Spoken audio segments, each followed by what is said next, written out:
Hello everyone, this is Hadir Yusri, Assistant Lecturer in Genetic Department, and this is the first section for Principle of Genetics and that for English program, both of Biotechnology and Quality program actually for level 1. So our section today titled with Model Organism and Genetic, and that's a good that's a good story for enter our course.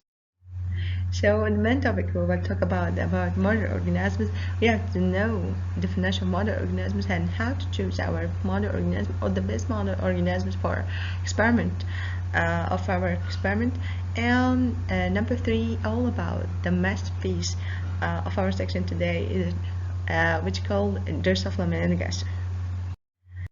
At first, we have to know the definition of model organisms. As we said before, model organisms are specific species or organisms. Actually, we can use for displaying an experiment to know the effect of some drugs or effect of a drug on that model, which is similar to, for example, for the human, and what could that drug lead to for effect on the model. So actually I can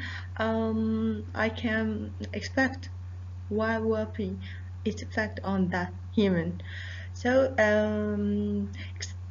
extensively studied in research laboratory, and those model organisms make us understanding a lot of things about organisms, such as cellular function, developmental pathways, and diseases, or a lot of diseases, or pathway of disease, or the factors which lead to those diseases, and more as we well know together. Actually, you have to know that there are examples of model organisms popular in laboratory, and those examples may be prokaryotes or eukaryotes. I know that you have an idea about the prokaryotes and eukaryotes organisms, and I'll make a comparison rapidly to revise all of our information about them.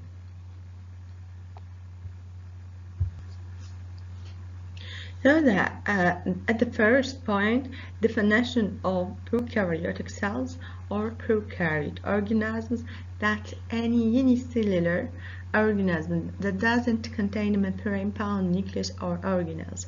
And all of us know that information, but the eukaryotic organisms or eukaryotes, you may know that it has a clearly defined nucleus and membrane-bound organelles. So, for example, for prokaryotes, there are bacteria and archaea, but in eukaryotes, animal, plant, fungi, and protist cells. And number 3, for nucleus, in prokaryotes there is no nucleus; it's absent. But in eukaryotes, it's present, and it has a membrane also. And number 4, the cell size. The prokaryotes has a small cell size, but the eukaryote has a large cell size. And on the level of DNA replication, the prokaryotes replicate entire genome at once, but the eukaryote highly regulated with selective origin and sequences. For organism type, you have to know that prokaryotes is unicellular, but eukaryotes are multicellular. And a lot of points as differences between the prokaryotes and eukaryotes actually, so that you have to know all of these points. Okay? And I have to know how can I choose the model organism. I have a lot of model organisms here, just like Drosophila, which is presented from insects, and Xenobus from amphibians, zebrafish from fish, mouse, and sea organs, and yeast, E.COLI, and Arabidopsis. How can I choose my model organism? And if that will be suitable any type of those organisms will be suitable in my experiment or not. Then depending on your target, on your condition, or your actually all of your experiment condition. But you have to know all of those organisms have a lot of advantages, just like a short life cycle, just like a lot of offspring, and we'll know together what the benefit from those points. Okay, but actually when you fit, or you need to decide how can you choose your mother organisms, you have to know a lot of information about that, such as is that prokaryote or eukaryote, its life cycle, is that unicellular or multicellular, what about genetic content, is that small or large, is it similar or not, references and similarity. And that point specifically is so important, the similarity between your mother organisms and the higher organisms. You have to do everything for him, which is human. And for example, for prokaryotes or prokaryotic organisms, we have to know about E. coli or Escherichia coli. And actually, Escherichia coli is the prokaryotic organisms without a nuclear membrane, as we said before, and is a representative living material often used in laboratory and classrooms. You have to know that E. coli reproduces rapidly, which it give you a new duration by half an hour. That will be a lot of durations in few hours. Actually, it's a popular model for studying for studies using recombinant DNA. Okay, here in the presentation, some information about your model, but you have to revise your CD material to revise all of that advantage or those model advantages. Okay. And for eukaryotes, we have number one is nematodes. Okay, or C. elegans. Nematode is just a worm which has a short life cycle, actually about 3 days. And as I said before, I have to ask that what the advantage in the short life cycle of the mother organism? What that advantage? You have to know that the short life cycle means you have or you'll have a lot of offspring of that model in a few days or a few hours according to that model. Okay, and actually for the nematode is hermaphrodite, and what the meaning of that? It can self-fertilize or mate with males to produce offspring, and that increases the chance of a lot of offspring you will have in the end of your experiment. Okay, or actually to start your experiment. It illustrates central biological concepts such as cell division. Okay, because it's transparent, and that advantage especially it makes you know all about cell division step by step. Okay, cells of interest can be observed using a dissecting microscope, and that is not difficult. Actually, it's so easy to do that in the model.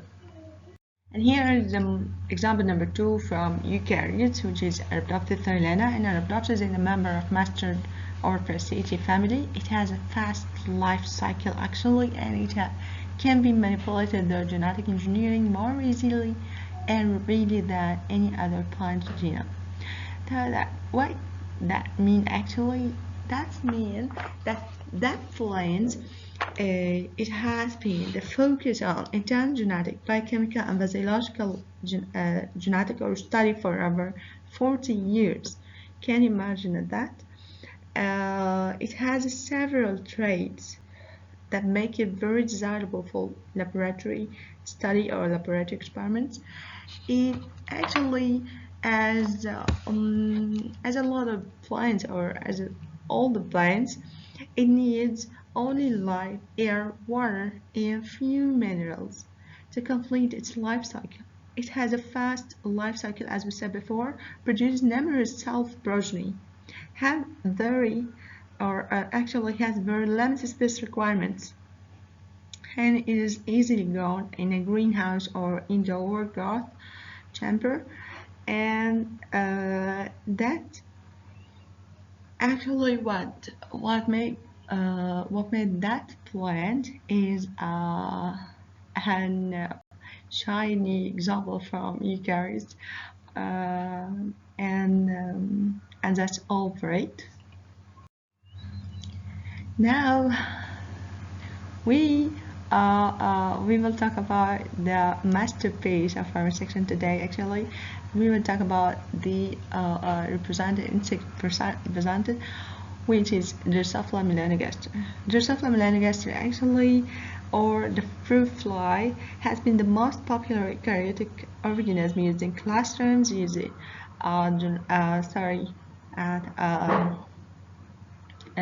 scientific research now.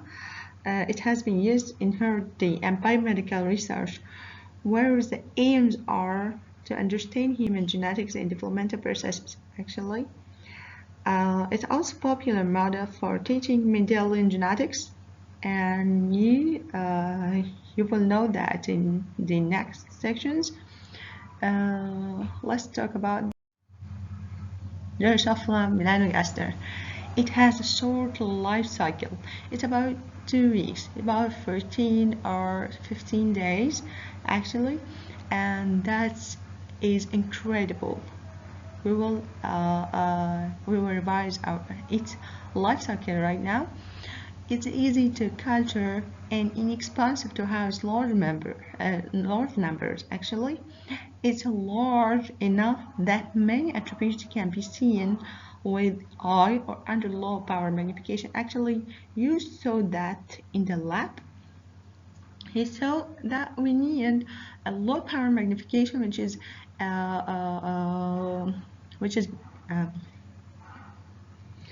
already existing in the molecular when you saw that in the lab.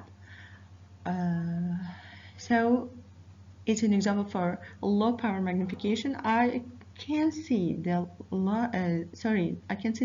fruit fly or the Drosophila melanogaster by naked eye actually, and it's by the experience. Okay. The life cycle of Drosophila melanogaster. As we know, in all organisms, the life cycle is starting at the point where the male and female mated to and fertilization processes occurred actually, and that lead to egg production, or the form which is known as embryo. Okay, that embryo after 1 day actually gave us something like worms, and that cooled first nested larvae, and that first nested larvae after 24 hours gave us second nested larvae, and so on. After 1 day or after another day, it gave us third nested larvae. You can add the difference between the three nested larvae. They are totally different by size, and actually by a lot of processes which occurred inside all of them. After 2 for 3 days, it enter a pupation stage or a pupa stage, which is mean there's no movement inside the vial. It just like this, stop moving and stop eating and stop all of that. But look at this, that larvae can move, can eat, but that pupa can't. Why that? She entered the pupa stage to complete all of its developmental pathways to exit by that shape. Look at this. Can you see its eye, its wing, its leg? No. But here I see all of that. And how come? It completed in that stage, actually completed in the pupa stage. So that after 3 to 4 days in pupa stage, it gave us the adult fly, male or female. And that's actually the simplifying life cycle of Drosophila melanogaster, which is, as we said before, take about 14 days. Okay. Here we have to know the difference between male and female of Drosophila melanogaster. And if I saw, if I said that there's a female and there's a male, what the first thing you see here? The first thing that the female is larger than the male actually in size. So in the same condition, in the same vial, in the same age, in the same, all the factors are the same between them. The female is larger than its male. Okay. Difference number 2 is the black lines here on its abdomen. The black lines here in the female, you can see that clearly, but in male has merged together. Okay, so that the end of the male became black, as a black color or as black end. Look at the end of the female body. The end of the female body just like that. Because of the E.COLI machine which it has, but the end of the male is just circled like this. Okay, and that's simply the difference between male and female. There's a lot of differences, but those are the highlighted differences between them, which you have know right now.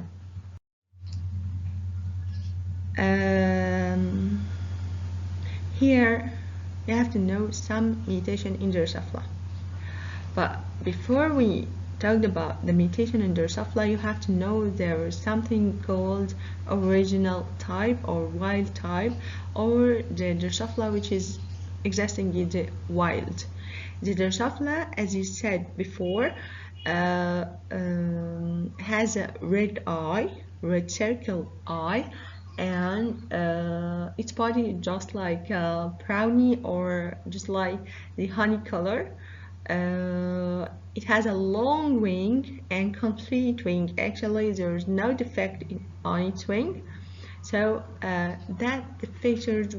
How could you know the normal or the original or the wild type of Drosophila? So that look at here. Look at this. Its eye is red and its body is brownie or honey, but its wing is not long or complete wing. This is called vestigial wing. That's a mutation actually on the second chromosome, which is no wing for this fly. Okay, so that this is called vestigial wing. This is called vestigial wing, and that symbol is V small G small together. Okay, and look at this. Its eye is red, its body is also brown, but its wing is long, but it's not complete. Look at this. It's like a heart shape in the end of the wing. It's like the heart shape. It's called Dombey wing. It calls Dombey wing, and the Dombey wing is a recessive mutation also, and that's existing on the third chromosome.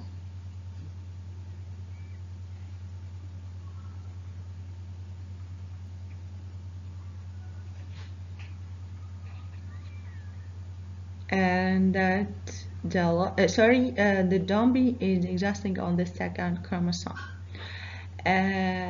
Look at this.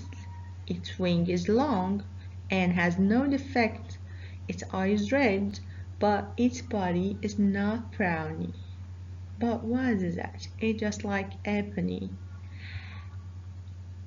It's black, right? And this mutation called ebony body, and its sample is small. By the way, the dombey sample is DB, and the two letters are small letters. Okay, look at the fourth one here. Its eye is red and it has a long normal wing, but its body is yellow, and that's a yellow body, and that's also a mutation in Drosophila melanogaster. So you have to know the original type to be able to compare between it and another one, to know if that normal or abnormal, if that normal or has an mutation. Okay, look at the last one here. It has a complete normal wing, and its body is normal too, but its eye is not normal. Its eye is white eye, and that recessive mutation also existing on chromosome number 1 of Drosophila melanogaster, and it's a 6-linked trait, and we will talk about that in the section number 5 or 6. I think that. So that those are the not all the mutation of Drosophila. Actually, those are some mutation, and you have to know that, and you have to compare between them in lab, and that's for now.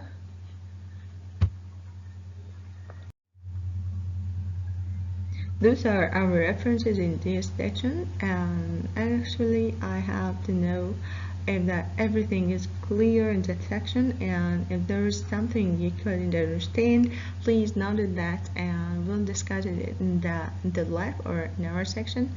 And see you next video, inshallah.